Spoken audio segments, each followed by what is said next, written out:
Hello students, today we will talk about elections. This is mainly for class 7 social science students.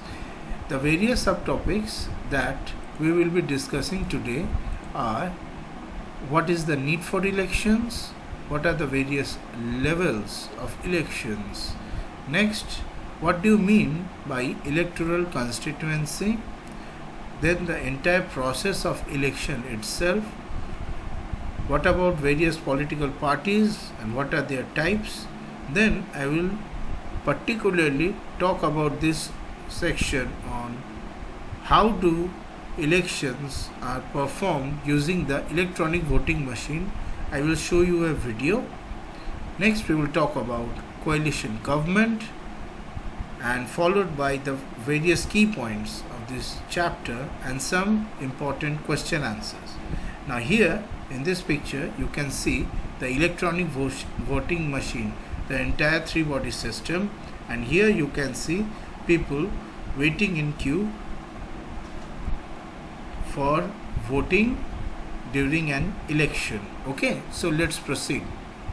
Now the first thing that we will talk about is the need for representatives. You see, every state, even country, has so many people that all of them cannot make laws or take important decisions. Now it is not possible to include everyone in the government. So a method was adopted in which people elected one person from their own constituency to represent them in the government.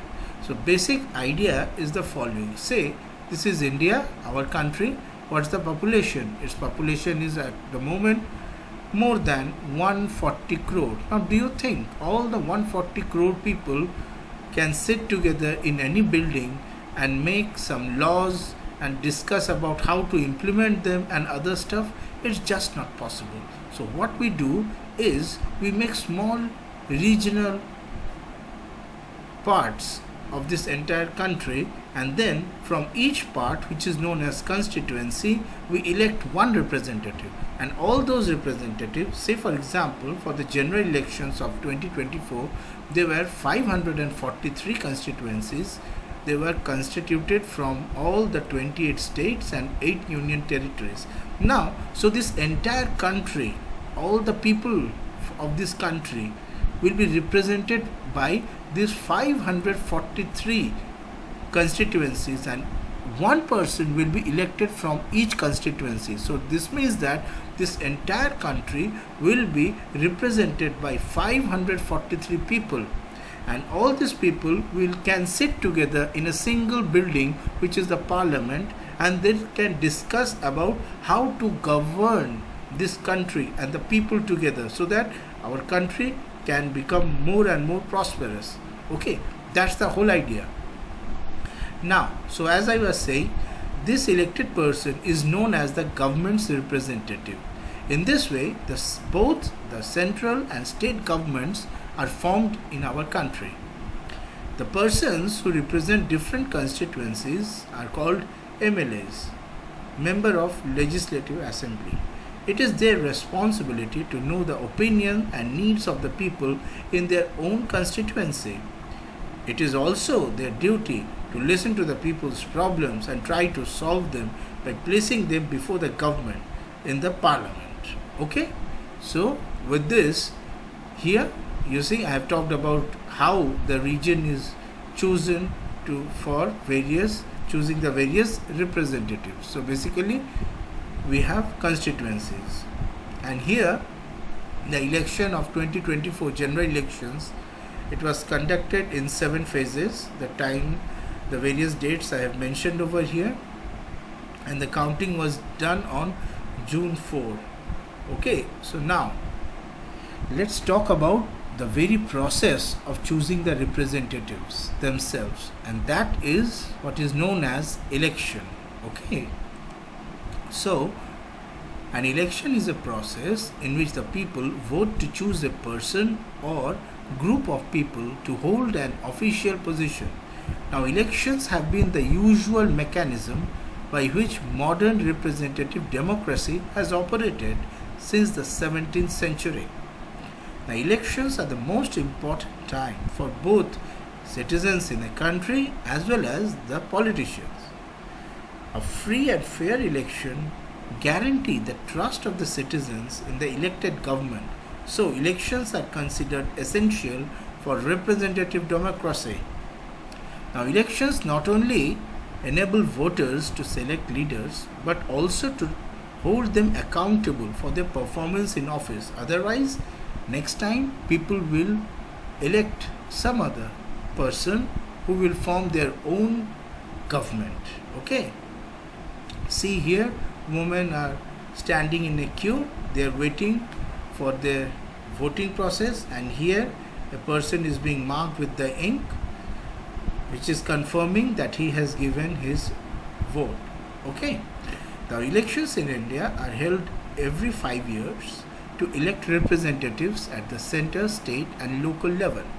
The first general elections were held in the year 1951.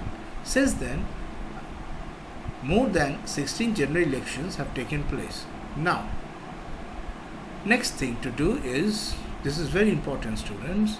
I have somewhat talked about the need for choosing representative or the need for elections in democracy. Let me now point-wise talk about it in more details. So, an election is important for the following reasons. First, elections are the most effective indirect democracy method because they encourage people to vote for representatives who will then pass laws on their behalf. Next, people will vote for those who will have an impact on the administration and make important proper decisions. Also, they will vote for the political party whose policies will guide governance and legislative formation. You see, elections ensure that power passes smoothly from one form of government to the next. People can always propose another party to form a government if they are displeased with the current administration, its policies, or the way it is run, if there is corruption in the government. Now, elections also ensure that no government is elected for an infinite period of time. Otherwise, tyranny will result. Elections empower citizens to participate in the affairs of their country while remaining politically active and aware. Okay, so this is very important, students. You must remember them. Next, let us talk about the 3 levels of election. First is general election. Well, this is the most important election that takes place once in 5 years to elect 543 members for the parliament, Lok Sabha, which is the lower house of the parliament. A party needs 272 member of parliaments to stake claim to form the central government. If a party does not have 272 MPs on their own, it can ally with other parties and form a coalition government. Leader of the majority party or alliance takes hold as the Prime Minister of India. Okay, see here I have talked about the general elections and the various constituencies or 2024. Next, we have assembly elections. People directly elect their representatives for the legislative assembly. The total strength of each assembly depends on each state. So this is basically state level, right? The previous was the central level. This is state level. The previous was national central level. Say for example here, Tamil Nadu has 234 MLAs while Delhi has 70 MLAs. Next is local body elections. In this case as well, people directly elect their representatives for a smaller geographic area. There are different types of local bodies: corporations, municipalities and panchayats. See the picture here, people are standing in a queue waiting for their voting process. You see various lines, so each of them will be entering a different room where there will be polling personnel who will be registering. First they will be checking their voter card and then checking their name in the voter list, and then they will be able to register their vote. See the enthusiasm of the people, everyone is standing. Okay, so it is the celebration of people in a way. During the day of the election, people celebrate it. Look at them. You can see young, old, man, woman, everyone, all above 18 years of age. Okay. Now, let us talk about again electoral constituencies. So, as I was saying previously, to make elections truly representative, the country is divided into divisions called constituencies. Now, constituencies are created on the basis of size of the population. See, for example, here it is very big, whereas this one is quite small, because here approximately both have equal sort of population, but here the density is much more. So more people living in a smaller area, here more people living in a much vast piece of land. Now, each constituency elects one representative, as I have previously told you. There are some reserved constituencies from which only candidates belonging to scheduled caste or scheduled tribes can contest elections. See, here I have given a list, sort of a map, where you can see which constituencies are for general, the white ones, which are for reserved SC candidates, the darker green, and the light green ones are for the ST reserved candidates. Okay. Next, let us talk about the process of election in India. Well, the very first thing starts with the announcement of election dates. And who does that? The Election Commission of India. That's the central body who is responsible for conducting elections in India. And it announces the date for the elections. Next, there is selection of candidates. For this, various political parties are involved. They select their candidates keeping in mind their prospect of winning the elections. Next, the candidates fill in the nomination papers. The candidates then fills the nomination papers in the election office before the last date is over. And after that, we have allotment of symbols. Now, national parties have their own permanent symbols, but other parties are allotted symbols. Say, for example, BJP symbol is this, whereas Congress symbol is this. Next, issuing of election manifestos. To appraise the voter about the programs and policies, various political parties issue their own manifestos. Basically, what is a manifesto? A manifesto is a written statement by the political party itself, where it states about the fact of what the political party will do when it comes to power in the government, if it is elected by the people of India, or basically if elected by the people of the particular constituency. After that, we have campaigning, which includes posters, meetings, speeches, processions, and canvassing, which stops, remember this is important, stops 48 hours or 2 days before the polling date. And finally, we have the voting process itself, and afterwards the declaration of the results. Now, voting is held using the secret ballot system, so that everyone can freely, and it's a personal thing in itself. If someone doesn't want others to know about which party it has selected, then it's okay. So a secret ballot system is ensured for each one or so, to ensure the person's right, after which the votes are counted after a gap of few days, and finally the results are declared. Now, let us talk a little bit about the government body which conducts the elections, which is the Election Commission. Well, it's the apex body that conducts elections. The head of the Election Commission is called the Chief Election Commissioner. The Election Commission, you see, is an independent body entrusted with the responsibility of conducting free and fair elections. This is important. Now, the various functions of Election Commission are: number one, to announce the schedule of elections. Next, to give schedule for filing nomination papers. Afterwards, allotment of election symbols. They also ensure unfair means are not adopted by the candidates themselves. The Election Commission also prepares voter list in time. They also ensure the functioning of the electronic voting machine. Overall, the Commission is responsible for holding fair elections and finally to check the accuracy of the count. Okay, now let's talk about the political party system. Well, a group of persons having same ideology and holding same opinion on major political issues of the country is called a political party, like Bharatiya Janata Party or Congress, Indian National Congress.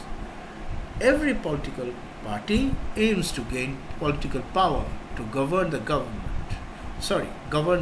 country.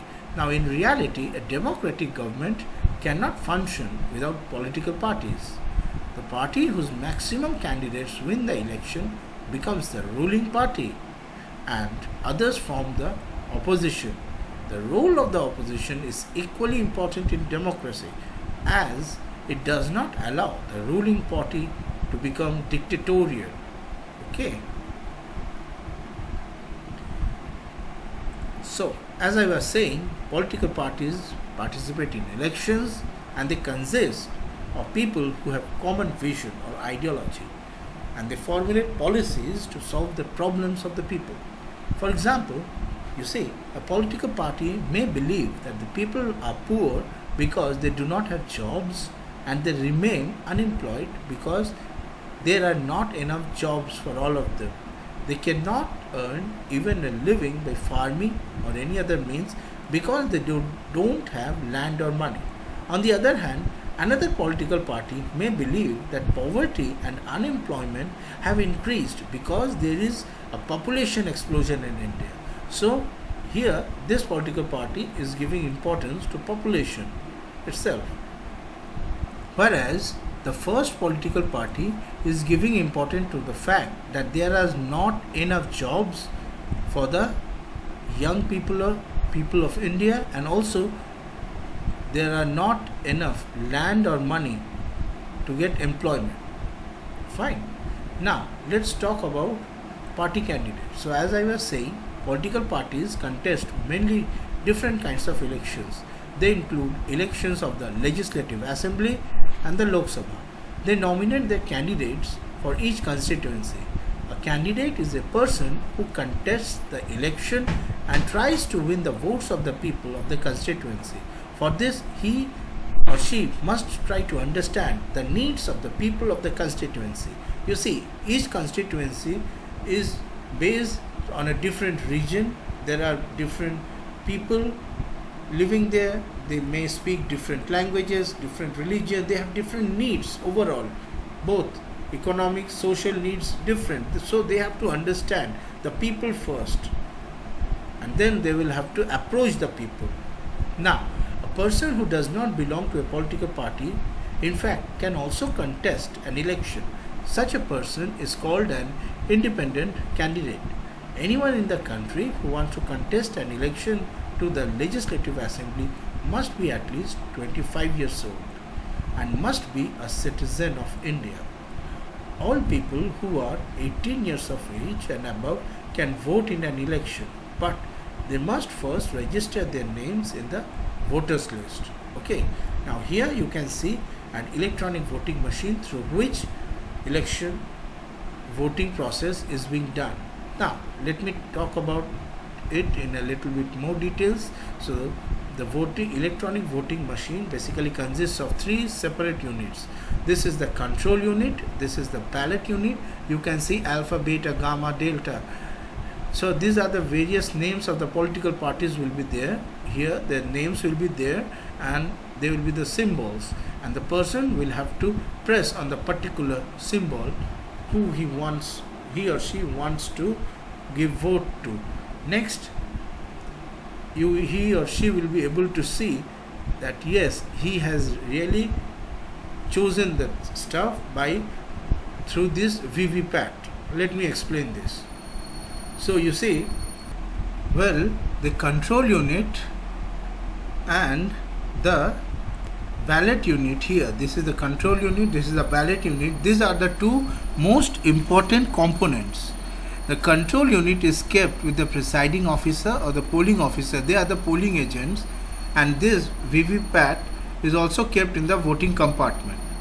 Now I will talk about the VVPAT later on. You see, when a vote is cast on the ballot unit here by pressing a red button, so as I was telling you previously, here the name of the parties will be here. Suppose you are giving the delta, you choose this delta party, then you will press this button over here, this number 4, and so when the vote is cast on the ballot unit by pressing the candidate button, blue button of his or her choice, say the 1 2 3 4 fourth button from here, then the red light glows against that particular candidate.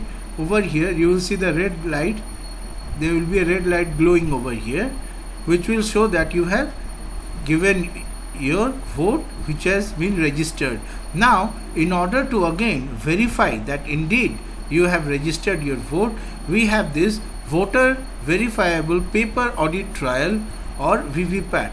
Now this machine is an independent system which is attached with the electronic voting machine that allows the voter to verify that their votes are cast as intended. It runs on battery power, backup of to 22.5 volts. Now let me show you the details. You see, when you have pressed the number 4, say for example this delta option here, delta, what you will be seeing here is in this screen right now, suppose you will be seeing this delta. Okay, so a slip is printed on this VVPAT printer containing the serial number, name and the symbol delta of the candidate, and remains exposed through a transparent window for about 7 seconds.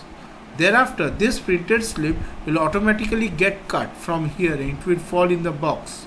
So this slip will fall in the box, in the sealed drop box of the VVPAT.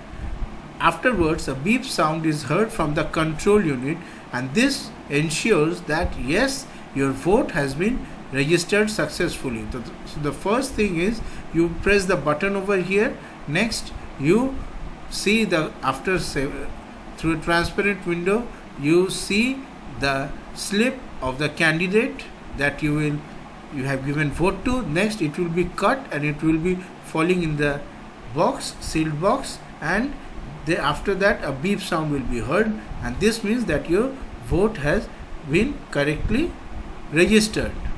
Okay, let me now show you a video. You see, the polling officer will press the ballot button of this control unit. See, the button is pressed. Next you see the person over here, see what he is doing, he is pressing the button corresponding to the delta. See which button he has pressed,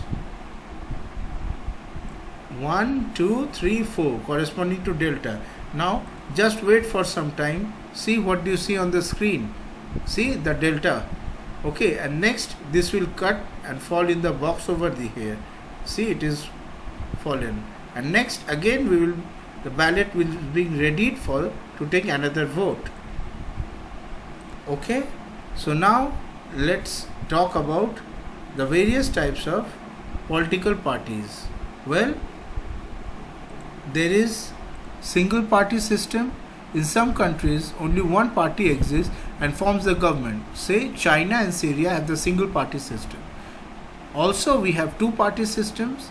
In some countries there are two parties or bi-party system. Say for example in USA there are two parties, Democrats and Republicans.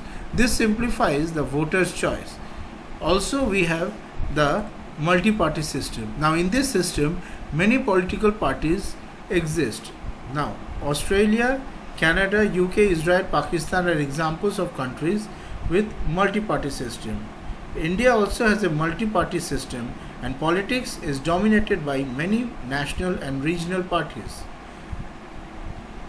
regarding national and regional parties, you see, national parties are those that participate in elections all over India. For example, Congress and Bharatiya Janata Party. Regional parties generally contest elections mainly from their respective states or regions. For example, Bahujan Samaj Party, Shiv Sena, and so on. Now, let's finally talk about coalition government. We have somewhat covered this fact. You see, when no political party gets majority, then a few political parties join together to form a government, and this government is known as the coalition government. The coalition government is weak as it does not enjoy a majority, and its policies and decisions are dependent on the consensus and support of the parties in coalition. Since a coalition consists of different parties, each with its own views on issues, they tend to have disagreements on issues, and sometimes one or more of the parties withdraw support, leading to fall of the government. So in a way, if you talk about the advantages of coalition government, then you can say that, well, it represents a wide public opinion and adopts a consensus based approach. Another thing is which are the disadvantage is that it is prone to disagreement and conflicts, and there may be delay in implementation of policies in the coalition government. Morarji Desai, whose picture you can see over here, led the first non-Congress government, coalition government in 1977, and he was the Prime Minister at that time, 1977 to 79. Okay, so now let us do a quick recap. Well, an election is a process in which people vote to choose a person or a group of people to hold an official position. A free and fair election guarantees the trust of the citizens in the elected government. So elections are considered essential for representative democracy, like us in India. The Election Commission is the apex body that conducts elections. The head of the Election Commission is the Chief Election Commissioner. A group of persons having same ideology and holding same opinion on major political issues of the country is called a political party. And when no political party gets majority, then political parties join together to form a government, which is the coalition government. So basically, if this represents 100% government and this much is required for majority, unfortunately not a single party has won that much. Then say for example there are 4 parties over here, A, B, C and D. Now if the 3 of them, B, C, D, join hands together, then they can form a coalition government, and in this case, in this coalition government, the political party A will be serving as the opposition. Okay, and they will be forming the coalition government and they will be forming the opposition. So that's the basic idea. Now, some very few but important question answers. So in a very single line answer, why do we need elections? Well, we need elections for voters to choose their representatives who will make laws for them, form the government and make major decisions. Now, which authority conducts elections to the parliament? Well, the Election Commission of India conducts the elections to the parliament. Next, what is a by-election? This is important. You see, what happens when a member of the parliament dies? Well, an election to choose a new member of the parliament has to take place for a particular town or area, and this is known as by-election, and it is held when the former member has died, or also if it has left the party suddenly. Now, what makes elections in India democratic? You see, the elections in India are democratic as the citizens have the right to select the legislation regulating them. Each vote by each individual holds equal importance. This is very important. So if you have any questions, do write them in the comment box. Happy learning.